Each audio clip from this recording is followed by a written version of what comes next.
Hace algún tiempo, todo era diferente. Tenía un grupo de amigas con quienes me llevaba increíblemente bien. Nos reíamos, compartíamos buenos momentos, y de verdad pensaba que eran personas en las que podía confiar. Sin embargo, todo cambió de repente, y sin entender realmente por qué, empecé a notar que el ambiente con ellas se volvió tóxico. Al principio, parecían bromas. Me decían apodos como el gay de la esquina y se reían entre ellas. En un principio intenté tomarlo a la ligera, pensando que solo estaban jugando. Pero cada vez se hacía más frecuente, y aunque yo trataba de mostrarles que no me gustaba, seguían. Me hacían sentir que era diferente, me hacían cuestionar quién era. No entendía por qué mis propias amigas, con las que siempre había confiado, ahora me hacían sentir tan pequeño y vulnerable. A veces, sin darme cuenta, tomaban mis cosas y las escondían. Yo pasaba un buen rato buscándolas, y cuando por fin las encontraba, ellas se burlaban, decían que me hacía falta ser más cuidadoso. Siempre que intentaba defenderme, me decían que yo era quien comenzaba y, aunque yo sabía que eso no era verdad, era difícil hacerles ver mi punto de vista. Empezaba a sentir que estaban jugando con mi paciencia, que solo querían molestarme sin importarle lo que yo pudiera sentir. Después de un tiempo, la situación se volvió insoportable. Ya no me sentía seguro en su compañía, y en lugar de amigas, sentía que eran personas que querían demostrar que eran superiores a mí, como si fuera menos importante. Ellas, muchas veces, hablaban de feminismo y de igualdad, pero parecían aplicar esas ideas solo entre ellas. Cuando pasaba cerca, me criticaban y me decían cosas que me hacían sentir que no merecía su respeto. Recuerdo un día en particular que fue realmente difícil. Estábamos jugando, y sin querer empujé a Sofía. Fue completamente accidental, y de inmediato me acerqué para pedirle perdón. Sin embargo, Airam empezó a gritarme con una voz llena de desdén y sarcasmo, ¡ay, mi nombre!, y lo hizo de una manera que me hizo sentir humillado frente a todos. Me sentí profundamente herido. No entendía por qué me trataba así, por qué mi error parecía tan grande a sus ojos, aunque había sido solo un accidente. Desde ese momento, decidí que ya no podía soportar más.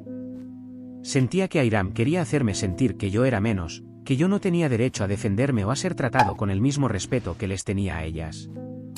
Intenté mantenerme lejos de ellas, empecé a pasar más tiempo con mis amigos, con quienes podía ser yo mismo, sin miedo a ser juzgado.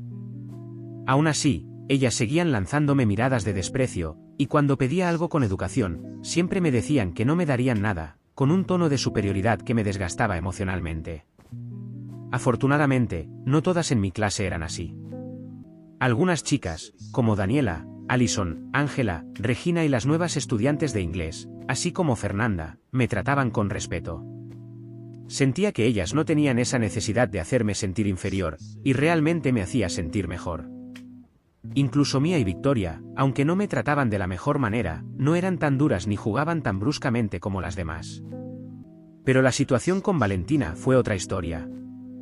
Ella me golpeaba sin motivo alguno, me daba patadas, y me tiraba el termo de agua. Sus acciones eran tan constantes que empecé a vivir con miedo. Trataba de entender que podía estar haciendo mal, pero nunca encontré una razón para que se comportara así.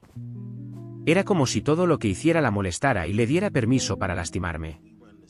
Hubo un incidente que me hizo darme cuenta de que ya no podía seguir tolerando esto. Un día, acusaron que yo había perdido un objeto de Sofía.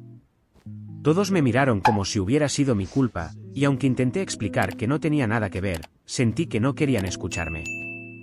Al final, resultó que fue Mía quien escondió el objeto, y yo pasé toda una semana sufriendo las consecuencias de algo que ni siquiera había hecho. Decidí, por el bien de mi salud mental, alejarme de ellas. Tomé la decisión de bloquearlas en mis redes sociales y en mi teléfono para que no pudieran seguir acosándome. Ya no quería saber nada de ellas, y necesitaba paz. También estoy considerando hablar con mis padres y enseñarles esta historia, para que sepan todo lo que he estado pasando y puedan apoyarme en buscar una solución. Hoy, a pesar del dolor y del desgaste emocional, me siento un poco más fuerte. Me he dado cuenta de que no necesito la aprobación de personas que no me respetan. Ahora estoy rodeado de amigos y de aquellas pocas personas que realmente me tratan con respeto. Sé que esta es solo una etapa y que, aunque fue difícil, lograré superarla.